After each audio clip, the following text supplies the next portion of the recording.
Avis vascular centre మన దేశంలోనే the best varicose vein hospital. సరే సార్, ఇప్పుడు ఇంతకుముందు టాపిక్ నాన్నగారి దగ్గర, నాన్నగారికి మీకు చాలా ఏదో మీకు గుర్తుంటుంది. నాన్నగారు అన్న టీ తాగుతూ మాట్లాడలేను. ఓకే, నాన్నగారు అంటే సెంటిమెంట్ వచ్చేస్తుంది. ఓకే, మా నాన్న, నువ్వు ఏ ప్రశ్నైనా అడుగు, నా సమాధానం ఒకటే. నాన్న అంటే గ్రేట్ పర్సనాలిటీ అయ్యా. నేను కాదు, కొంతమంది మా నాన్నగారు అంటారు. నేను అనడానికి ఆలోచిస్తాను. ఎందుకంటే మా నాన్న ఎంత గొప్పవాడు ఎంతమందికి తెలుసు. మా నాన్న ప్రపంచం అందరికీ తెలుసు అనుకో, మా నాన్న అనొచ్చు గర్వంగా. అంత పెద్ద పండితుడు. ఇప్పుడు రాష్ట్రపతి అవార్డు ఇచ్చారు, ఎందుకు ఇచ్చారు, ఎంతమందికి ఇస్తారు, ఇవన్నీ మనం చెప్పుకోవాల్సి వస్తుంది. నా పరిస్థితులు అది. ఇప్పుడు మీరు ఎందుకు చదవలేదు వేదం అంటే ఇవన్నీ ఆన్సర్లు వస్తాయి. ఎందుకనే చదవలేదు. మీరు డైలాగులు ఎందుకు రాయరు అంటారు, ఇంకో ప్రశ్న అది. దానికి రాస్తే చెప్పుకోవాలి నేను రాసానని. అలాగా కొన్ని గొప్ప విషయాలు మనం చెప్పుకుందే తెలియదు. ఎందుకు చెప్పుకోవాలి? ఆ గొప్పవాడు అంత గొప్పతనం సాధించి దేవుడు నేను గొప్పవాడిని అని వచ్చి చెప్పుకోవాలా? ప్రతిసారి ప్రూవ్ చేసుకుంటూ ఉండాలా? అట్లా నాన్న గురించి మాట్లాడినప్పుడు మా నాన్న ఇదంతా ఒక రేంజ్, ఒక వేవ్ లెంగ్త్. మేమంతా లోయర్ ట్యాంక్ బండి, అక్కడ ఒక రేంజ్.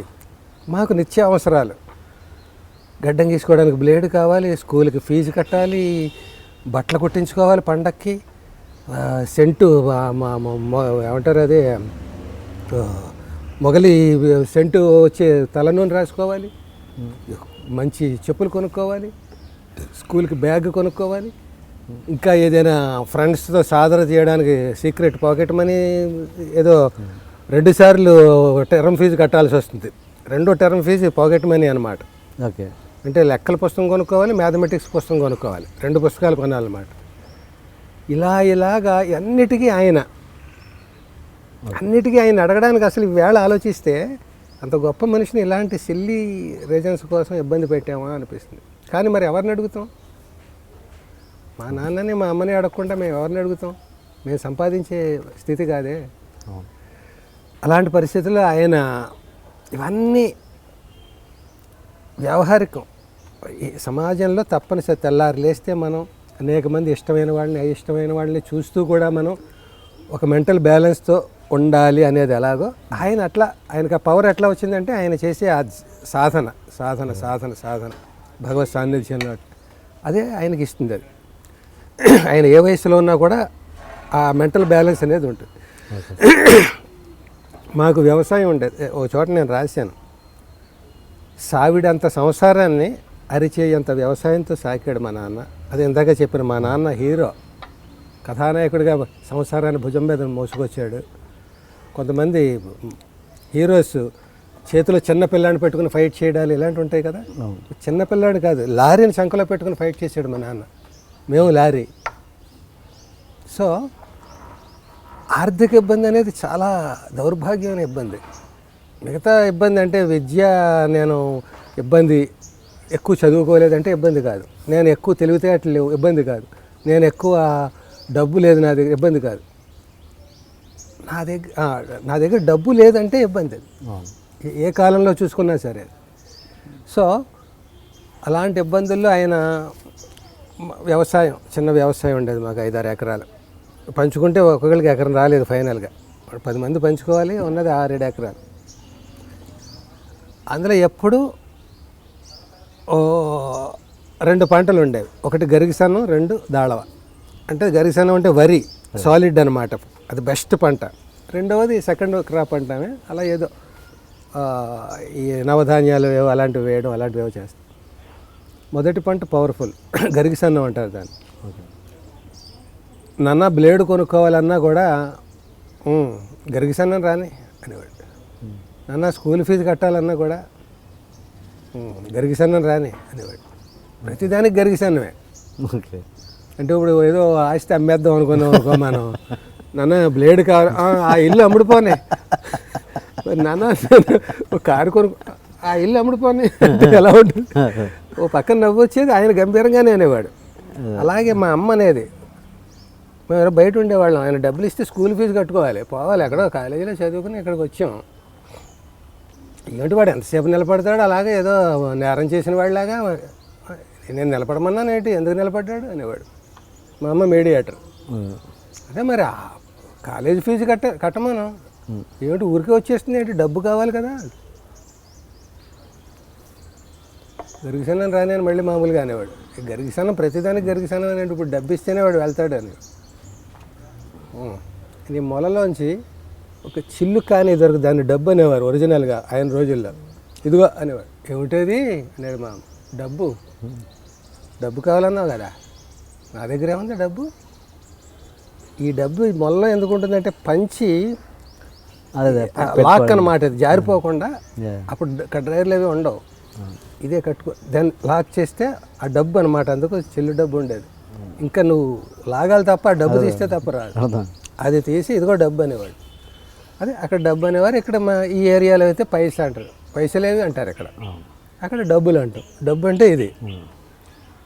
అలాగా ప్రతిదానికి డబ్బు డబ్బు అనేవాడు. చివరికి ఇచ్చేవాడు పాపం. ఎక్కడో పుస్తకంలో ఏదో 100 నోటు ఉంటే 100 నోటు అంటే ఇప్పుడు మన 2000 నోటుకి 10 నోట్లు ఉన్నట్టు అనమాట.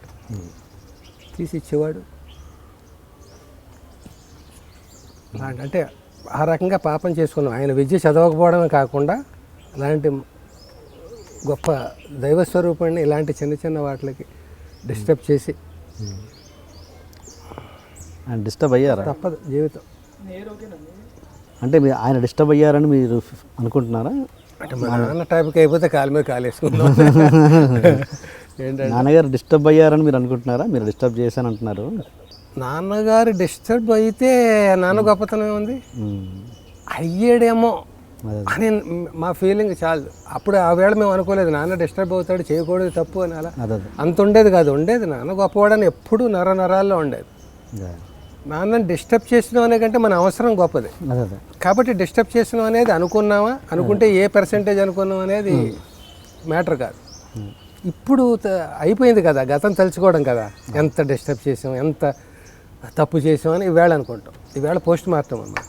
ఇప్పుడు నాన్నగారి తర్వాత మీ లైఫ్, నాకు తెలిసిన విషయం, మీతో ట్రావెల్ చేశాను కాబట్టి కొద్ది రోజులు, మీ బ్రదర్ కొద్ది రోజులు చాలా రోజులు ట్రావెల్ చేసావు, నా కష్టాల్లో ఉన్నావు నువ్వు. కొద్ది రోజులు మీన్స్ 2 సంవత్సరాలు అంటే మీద దగ్గరగా మనం ఎప్పుడు నేను నీకు జీతమైనా సరిగ్గా ఇవ్వగలిగాను. నువ్వు చెప్పు, నిజం చెప్పు. అదే అంతకంటే దగ్గరగా ట్రావెల్ చేయడం ఏమైనా ఉంటుందా? టైంకి ఇచ్చారులేండి ఇంత ఇచ్చిన. సో కానీ అదే మధురానుభూతి. మా గురువు పేరుకే ₹1 ఇచ్చాడు ఎప్పుడైనా అనేది కూడా ఈవేళ గర్వంగా అంతే కదా ఉంటుంది. అది అసలు నేను ₹1 ఇచ్చాను. అయ్యో అంటే నీకు ₹2 అవసరమైతే ఇవ్వలేదు, కానీ నేను ఏదో నా శక్తి మేరకు నేనేం చేయను. నాకు పేరుకి పెద్ద రైటర్, అన్ని 100 రోజుల సినిమాలు రాశాను, కానీ ప్రొడ్యూసర్ నాకు ఇవ్వాలి కదా నేను నీకు ఇవ్వడానికి. అదే ఆ ప్రశ్న కూడా ఉంది మన దగ్గర. మన దగ్గర అన్నీ ఉంటాయి. ఇంకా రాలేదు. ఇది కాదు సార్, కొంచెం ఎక్కువ మెలో డ్రామా అలా కావాలా ఉండండి, ఈ జేబులోంచి తీస్తాడు అనమాట. ఎక్కువ చేసిన అయితే ఈ జేబులోంచి అలాగా ఆ ప్రశ్న కూడా ఉంది మన దగ్గర అంటుంటే. అసలు నా ట్రావెల్ ఇండస్ట్రీ జర్నీ స్టార్ట్ అయిందే మీ దగ్గర నుంచి కదా sir. And for more videos, please subscribe to iDream. Please subscribe to iDream. Please subscribe iDream. And please subscribe to iDream. For more videos, subscribe to iDream. please like, share and subscribe to the channel. Congratulations, iDream. Subscribe to iDream. Subscribe to iDream. So subscribe to iDream Media. iDream ki iDream team andarki huge congratulations. Please subscribe iDream Media. Please subscribe to iDream. Subscribe iDream. Please subscribe to iDream. iDream అంటే నా కళల ఛానల్ను subscribe చేసుకున్న నోరు తిరుగుతలేదు, మీరైతే గంట గుర్తు కొట్టండి. For more such videos, please subscribe to iDream. Subscribe to iDream. Please subscribe to iDream. Please subscribe iDream Media. Please do subscribe to iDream. Please subscribe to iDream Media. For best entertainment and information, please subscribe iDream. And don't forget to subscribe to iDream.